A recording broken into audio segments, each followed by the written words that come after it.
When thinking of Kobe Bryant's best season, there are plenty of candidates. Is it one of his 18 years as an All-Star? One of the 5 seasons that ended in a championship? One of his 2 years as a scoring champ? His lone MVP campaign? To pick a favorite is even harder, but since it's a matter of personal preference, our experts provide insight on their selections. Scott Rafferty: I'll never forget when Kobe scored 50-plus points in 4 consecutive games during the 2006-07 season. Kobe got it started with 65 points against the Portland Trail Blazers, responded with 50 points against the Minnesota Timberwolves, then went on the road to score 60 points against the Grizzlies in Memphis and 50 points against the Hornets in New Orleans. On back-to-back nights, Kobe came back down to earth with an inefficient 23 points against Memphis Grizzlies 2 nights later, only to bounce back with a 53-point performance against the Houston Rockets to close the month. Considering Wilt Chamberlain is the only other player in NBA history to have ever had a similar stretch, I wouldn't be surprised if we never see anything like that again. Gilbert McGregor: I can't pick against the 2005-06 season. What Kobe did that year was unreal and will never be replicated. In December, he scored 62 points in 3 quarters, outscoring the entire Mavericks team, only to outdo himself by scoring 81 points in a game 1 month later.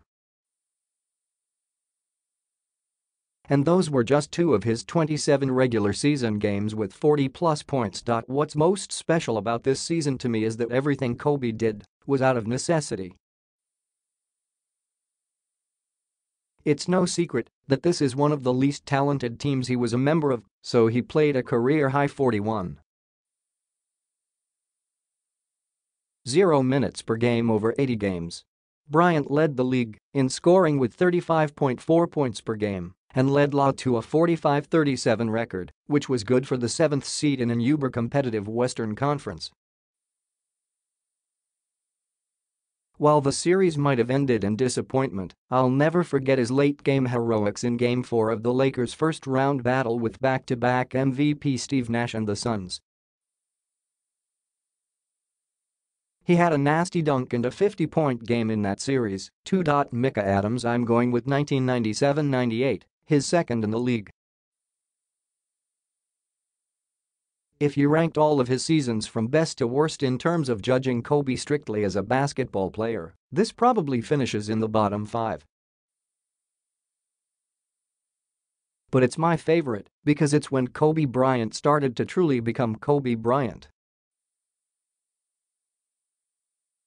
Despite still coming off the bench behind Eddie Jones, the 19-year-old Bryant was voted into the All-Star game, where he famously went at Michael Jordan and waved off Karl Malone multiple times to the point where the reigning MVP asked out of the game.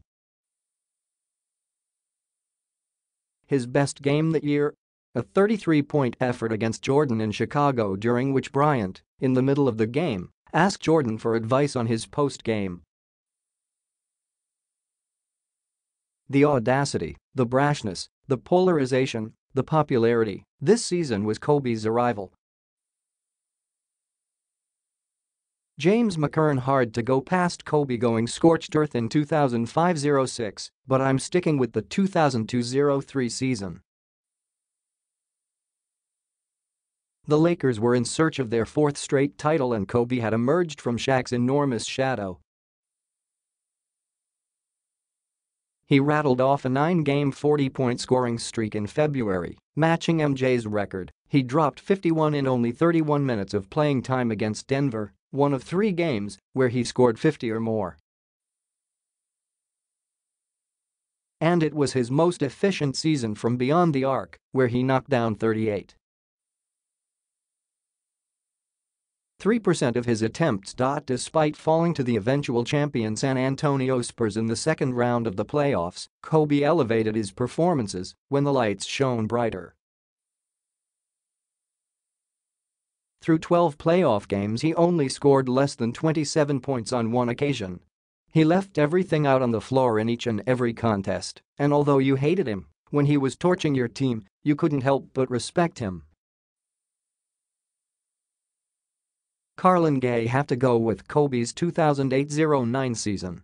It was the year after he finally won MVP and got the Lakers back in the finals, only to have his heart broken by the Celtics' big three of Kevin Garnett, Ray Allen and Paul Pierce.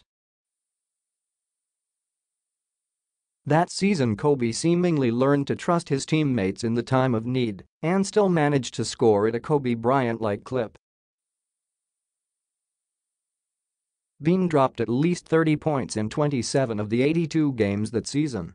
He also had 4 games where he grilled up a 40-burger, including a season-high 61 points at Madison Square Garden.